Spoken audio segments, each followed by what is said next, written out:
Hey guys, I'm Zetsubo J with another Hail Zeon rant and another Dragon Ball discussion.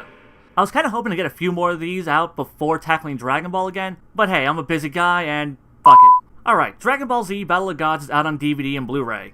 Well, at least it is in Japan. So that means there are plenty of fan subs out now. Normally I'd avoid fan subs, but whatever. It's Dragon Ball and I'm a shameless completionist, so even if the film sucks Shenlong's scrotum, they'd still be getting my money for it. So fuck it, I watched the fan sub. So what did I think of the movie? Well, this isn't a review. That's for later. No, this is me picking apart plot holes that Dragon punched the continuity right up its ass. Let's not waste any more of your time and get right to it. Oh, BT dubs, spoilers. First, Goten and Trunks haven't aged at all. This film is set about 5 years after the defeat of Kid Buu, and they look exactly the same as they did back then. It's not like they're Highlanders. We know they age. We see this at the end of DBZ. So we're expected to believe that they don't change it all between Kid Buu's defeat and this movie, but reach full adulthood by the end of DBZ? Bullshit. And before anyone brings up, but Goku barely aged at all until the 23rd tournament! First, Dragon Ball's art style depicted younger characters and their development differently than Z did. Second, Goku is a pure-blooded Saiyan, and as stated in the end of Z, Saiyans maintain their youth longer so they can fight in their prime longer. And we've seen Gohan's full development, and he aged normally, so the rule obviously doesn't apply to half-breeds. And if you would like to throw out any other arguments at me, this is 14-year-old future Trunks. He comes up to Gohan's shoulder. This is present Trunks, 1 year younger, and he comes up to Gohan's waist. Yeah. Are we done here now? Good. Next, King Kai's planet is back.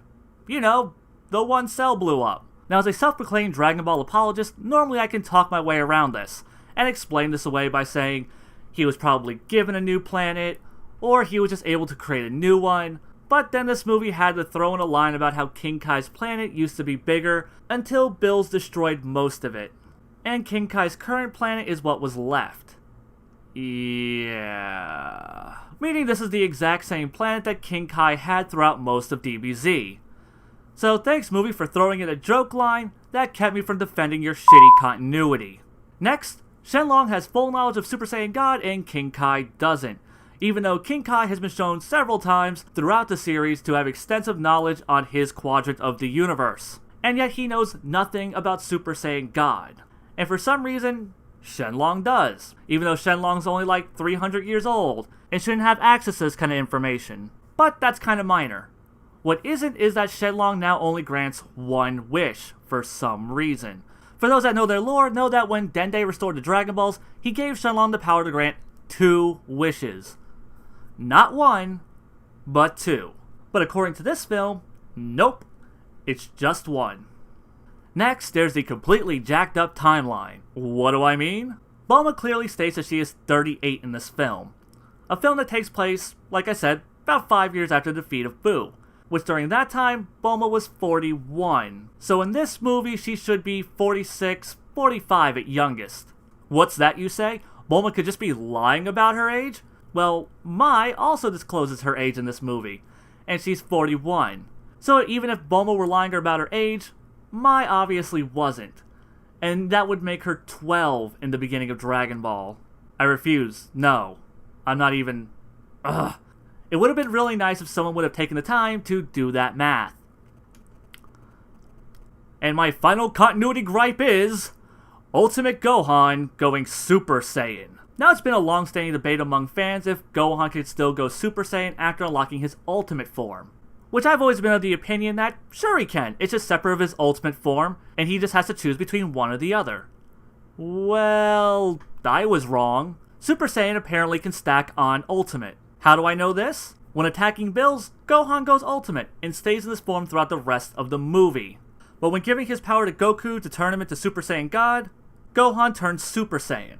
Yeah, Gohan goes from Ultimate to Super Saiyan, and then powers back down to Ultimate. What's my issue with this? Super Saiyan is a 50 times multiplier. If Gohan can stack these transformations, then why didn't he do this before? Super Saiyan Ultimate Gohan could have kicked Super Buu's goopy pink ass into another plane of existence with that kind of power. Ugh! Like I needed another reason to hate Gohan's ultimate form and another reason to hate the Buu saga. Way to go, Battle of Gods. In 80 minutes, you were able to create more head-scratching moments than GT did in 64 episodes. Well, I'm done bitching for now. You can expect a full review of this movie in the near future, then I'll see you then. Hey, did you enjoy this video? Then maybe you'd enjoy this other video where I bitch and nitpick about this movie. Or if you're in the mood for a critique, check out my review for it. Though the review isn't actually out yet. But, maybe if you're seeing this video a couple of weeks after it's been released, that video might be up by then, for your viewing pleasure. Also make sure you, like, subscribe, share with your friends, all that obligatory goodness.